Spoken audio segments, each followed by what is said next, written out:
అందరికీ నమస్కారం. నేను సునీత లక్కంరాజు. చంద్రబాబు నాయుడు గారు మాట్లాడుతూ పవన్ కళ్యాణ్ గారు పెద్ద హీరో, కోట్ల రూపాయలు సంపాదించుకోగలుగుతాడు, జగన్మోహన్ రెడ్డి గారికి రాజకీయాలు లేకపోతే ఏంటి ఆయన భవిష్యత్తు, ఆయనకి ఏమీ లేదు అని చెప్పి మాట్లాడుతూ ఉన్నాడు చంద్రబాబు నాయుడు గారు. అసలు చంద్రబాబు నాయుడు గారికి మతి భ్రమించి మాట్లాడుతూ ఉన్నారో మతి చెల్లించి మాట్లాడుతూ ఉన్నారో అర్థం కాని పరిస్థితి. జగన్మోహన్ రెడ్డి గారు ఎక్కడ, పవన్ కళ్యాణ్ గారు ఎక్కడ? జగన్మోహన్ రెడ్డి గారు అసలు ఒకసారి మనం చూసుకున్నట్టయితే జగన్మోహన్ రెడ్డి గారు చదువుకున్నది బీకామ్ ఎకనామిక్స్ అయితే మరి పవన్ కళ్యాణ్ గారు చదువుకుంది ఎస్ఎస్ఎల్సి అంట.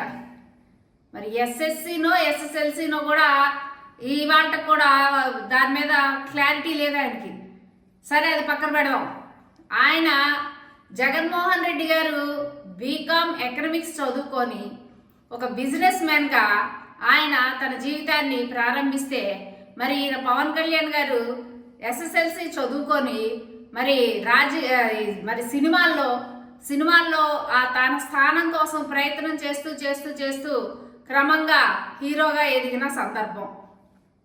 ఆ తర్వాత జగన్మోహన్ రెడ్డి గారు 2009లో మరి ఎంపీగా, కడప ఎంపీగా అత్యధిక మెజారిటీతో గెలిచి పార్లమెంట్కి వెళ్తే, మరి 2008లో పార్టీ పెట్టినటువంటి పవన్ కళ్యాణ్ గారు ఏం చేశారండి?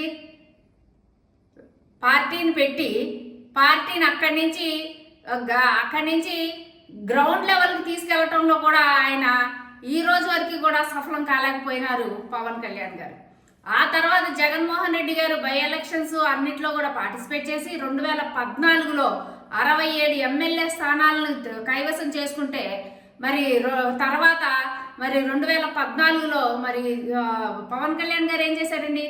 2019లో జగన్మోహన్ రెడ్డి గారు 151 ఎమ్మెల్యే సీట్లు, 22 ఎంపీ సీట్లు కైవసం చేసుకొని ముఖ్యమంత్రిగా ఉంటే, మరి పవన్ కళ్యాణ్ గారు ఏం చేశారండి? పవన్ కళ్యాణ్ గారు ఏం చేశారు?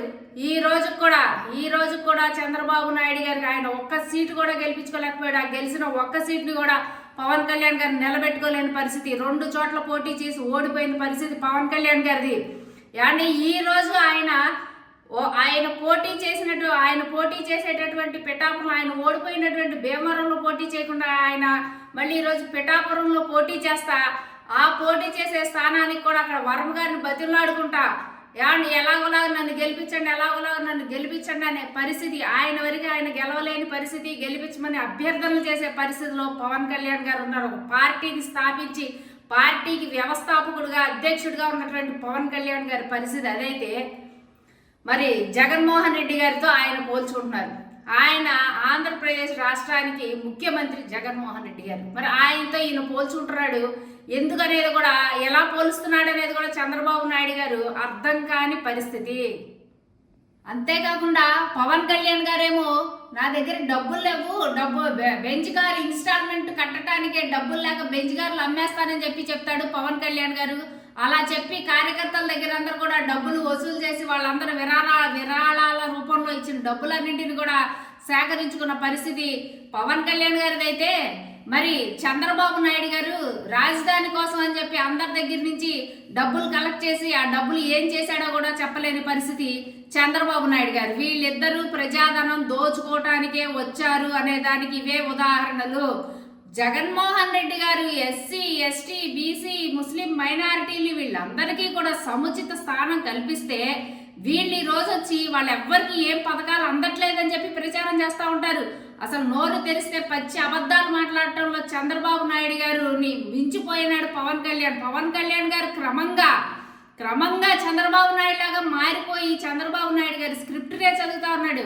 ఈ రోజు అందరూ అదే అనుకుంటున్నారు, చంద్రబాబు నాయుడు గారి లాగా మారిపోయిన పవన్ కళ్యాణ్ అని చెప్పి మాట్లాడుకుంటా ఉన్నారు. ఇద్దరి మాటలు ఒకటే, ఇద్దరి స్క్రిప్ట్ ఒకటే. ఏంటి మాట్లాడుతున్నారు మీరు? జగన్మోహన్ రెడ్డి గారు చేసే పథకాలని ప్రజలందరూ తిరస్కరిస్తున్నారా? ఇది మీరు చెప్తా ఉన్నారా? మీ సభలకు వచ్చిన జనం మీరు మాట్లాడే వెర్రి పొర్రి మాటలు విని నవ్వుకుంటా ఉన్నారు. అవునా కదా తమ్ముళ్ళ అని అడిగితే చంద్రబాబు నాయుడు గారు అడిగితే నవ్వుకుంటా ఉన్నారు. ఒకసారి మీరు చూసుకోండి, మీరు ఆత్మ విమర్శ చేసుకోండి. ఏంటండి, ఉమ్మడి రాష్ట్రం కోసం చంద్రబాబు నాయుడు పోరాడా. ఈ మాట ఏమో పవన్ కళ్యాణ్ చెప్తాడా? ఇద్దరు పక్క పక్క నుంచొని ఒకడు గొప్పలు ఒకడు చెప్తున్నట్టుగా వీళ్ళిద్దరు మాట్లాడుకుంటా ఉంటారు. ఒకళ్ళు తప్పులు ఒకళ్ళు పొగుడుకుంటా చెప్తా ఉన్నారు. ఉమ్మడి రాష్ట్రం కోసం అంట చంద్రబాబు నాయుడు గారు పోరాడాడంట. పవన్ కళ్యాణ్ గారేమో రాష్ట్రం యొక్క ప్రగతి కోసం అంట త్యాగాలు చేశాడంట పవన్ కళ్యాణ్. వీళ్ళిద్దరూ ఒకళ్ళొకరు పొగుడుకోవడం తప్పించి ఉమ్మడి రాష్ట్రం కోసం పోరాడింది ఎవరండి? కలిసి ఉండాలి ఆంధ్రప్రదేశ్ అని సమైక్య ఆంధ్ర కోసం పోరాడింది ఎవరు? రాష్ట్ర విభజన కోసం లేఖ ఇచ్చింది ఎవరు? రాష్ట్ర విభజన కోసం నేనే లెటర్ ఇచ్చానని చంద్రబాబు నాయుడు గారే ఒప్పుకున్నారు కదా. పవన్ కళ్యాణ్ గారికి కళ్ళు కనిపించట్లేదా? అప్పుడు ఆయనకి గుర్తుకు రావట్లేదా? ఏం మాట్లాడుతున్నారండి? అంటే వినే జనం వెర్రోళ్ళు అనుకుంటున్నారా మీరు? జనము విజ్ఞానవంతులు, జనం ఆలోచనాపరులు. వచ్చినటువంటి మీ సభలకు వచ్చినటువంటి జనము వివేకవంతులు. వాళ్ళు మీరు మాట్లాడే ప్రతి మాటలను గమనిస్తూ ఉంటారు. గతంలో మీరేం మాట్లాడారు, ఇప్పుడేం మాట్లాడుతున్నారు ఏమండి? ఇది ఎవరికి చెప్పక్కర్లేదు. ప్రతి ఒక్కళ్ళు కూడా వాళ్ళ ఫోన్లో చూసుకుంటే చాలు, గతంలో వాళ్ళు ఏం చేశారు, ఇప్పుడు ఏం మాట్లాడుతున్నారు అని చెప్పి వాళ్ళకే తెలిసిపోతుంది.